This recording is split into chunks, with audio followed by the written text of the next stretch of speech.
एक समय की बात है, किसी राज्य में एक व्यापारी रहा करता था। उस व्यापारी की एक छोटी सी बेटी थी जिसका नाम था एला। एला बहुत ही प्यारी और नेक बच्ची थी। उसके पिता उससे बहुत प्यार करते थे और उसकी सारी जरूरतें पूरी करते थे। लेकिन एला की जिंदगी में एक चीज की कमी थी, वह थी उसकी माँ, जो उसे छोड़कर भगवान के घर चली गई थी। एला की इस कमी को पूरा करने के लिए उसके पिता ने दूसरी शादी कर ली। एला की नई माँ की 2 बेटियां थीं। वह बहुत खुश थी कि माँ के साथ साथ उसे बहनें भी मिल गई थी। दोनों बहनें बहुत घमंडी थी, लेकिन एला उनसे प्यार करती थी और अपनी नई माँ को भी बहुत चाहती थी। एला की खुशियाँ ज्यादा दिन टिक नहीं पाईं। एक दिन जब उसके पिता अपने काम से किसी दूसरे शहर गए तो फिर कभी वापस नहीं आए। एला पर तो मानो मुश्किलों का पहाड़ टूट गया हो। पिता का साया सर से उठते ही उसकी माँ और बहनें उसके घर की मालकिन हो गई और एला के साथ नौकरों जैसा बर्ताव करने लगी। उन्होंने घर के सारे नौकरों को निकाल दिया और अब एला ही घर का सारा काम करती। उसकी बहनों ने तो उसका कमरा भी उससे छीन लिया और उसे एक कोठरी में रहने के लिए छोड़ दिया। एला अपनी बहनों के पुराने कपड़े और जूते पहनती, सारा दिन उनके काम करती। कभी कभी तो एला इतनी थक जाती कि अंगीठी के पास ही सो जाती। अक्सर एला जब सुबह उठती तो अंगीठी की राख सिंडर उस पर पड़ी होती। उसकी बहनें उसे सिंडरेला कह के चिढ़ाती और इस तरह उसका नाम एला से सिंड्रेला हो गया। एक दिन राज्य में ऐलान हुआ कि महल में एक बहुत बड़ा आयोजन है और राज्य की सभी लड़कियों की बुलाया गया है ताकि राजकुमार अपनी पसंद की लड़की से शादी कर सके। राज्य की सारी लड़कियां बहुत खुश और उत्साहित थीं। सिंड्रेला और उसकी बहनें भी अपनी किस्मत आजमाने को बेचैन थी। लेकिन फिर सिंड्रेला की ये खुशी उसकी सौतेली माँ को रास नहीं आई और उसने सिंड्रेला को महल में जाने से मना कर दिया। बेचारी सिंड्रेला दुखी मन से फिर अपने काम में लग गई और सोचती रही कि इस वक्त उसकी बहनें क्या कर रही होंगी और राजकुमार देखने में कैसा होगा। सिंड्रेला जब इन ख्यालों में खोई हुई थी तभी वहाँ एक जादूगरनी आई।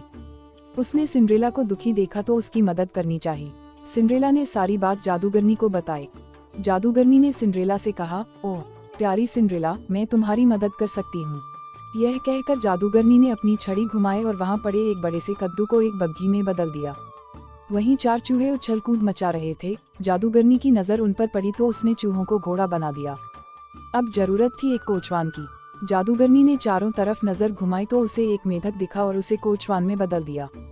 सिंड्रेला यह सब देख हैरान हो रही थी कि तभी जादूगरनी उसकी तरफ मुड़ी और अपनी जादू की छड़ी घुमा दी और पलक झपकते ही सिंड्रेला के मटमैले और फटे हुए कपड़े साफ और सुंदर हो गए। उसके पैरों में टूटी हुई चप्पल की जगह सुंदर कांच की जूती आ गई। अब सिंड्रेला महल में जाने के लिए तैयार थी।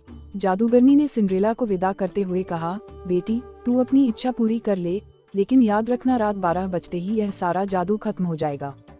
सिंड्रेला जब महल पहुंची तो सबकी नजरें उसी को देखने लगी। वह बहुत ही सुंदर लग रही थी। राजकुमार ने जब उसके साथ डांस करना चाहा तो सिंड्रेला की सौतेली बहनों के साथ साथ वहां मौजूद सभी लड़कियां सिंड्रेला से जलने लगीं। लेकिन कोई सिंड्रेला को पहचान नहीं पाया। राजकुमार ने उसे देखते ही फैसला कर लिया था कि वह इसी लड़की से शादी करेगा। सिंड्रेला भी राजकुमार की आंखों में ऐसी डूबी कि उसे जादूगरनी की बात याद ही नहीं रही।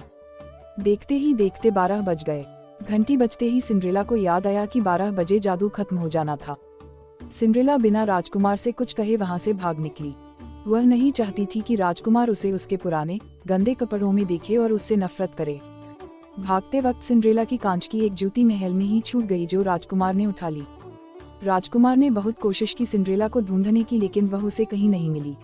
सबने राजकुमार से उसे भूल जाने को कहा, लेकिन राजकुमार सिंड्रेला को भूल नहीं पा रहा था। आखिरकार सारे राज्य में ऐलान हुआ कि जिस लड़की के पैरों में वह जूती आएगी राजकुमार उसी से शादी करेंगे। राज्य में तो जैसे तूफान आ गया था। हर लड़की राजकुमार से शादी करना चाहती थी। सभी लड़कियां अपने आप को उस कांच की जूती की मालकिन बताने लगी। लड़कियों के घर जा जाकर उन्हें जूती पहनाई गई, लेकिन उनमें से किसी को भी वह पूरी नहीं आई। आखिर में सिंड्रेला की बहनों की बारी आई। दोनों ने हर कोशिश की जूती पहनने की, लेकिन कोई फायदा नहीं हुआ। अब सबकी नजरें सिंड्रेला पर रुक गईं। सिंड्रेला ने जब उसे पहना तो वह जूती उसके पैर में आ गई जैसे उसी के लिए बनी हो। सिंड्रेला की सौतेली माँ और बहनें हैरान और परेशान हो गईं। किसी को भी उम्मीद नहीं थी कि वह सुंदर लड़की सिंड्रेला हो सकती है। राजकुमार ने जब सिंड्रेला से शादी के लिए पूछा तो सिंड्रेला ने खुशी खुशी हाँ कर दी। अगले ही दिन बड़ी धूमधाम के साथ सिंड्रेला की शादी राजकुमार से हो गई। राजकुमार और सिंड्रेला एक दूसरे के साथ बहुत खुश थे और एक दूसरे को बहुत चाहते थे। दूसरी तरफ सिंड्रेला की सौतेली माँ और बहनों को सिंड्रेला के साथ बुरा व्यवहार करने की सजा के रूप में राज्य छोड़कर जाना पड़ा।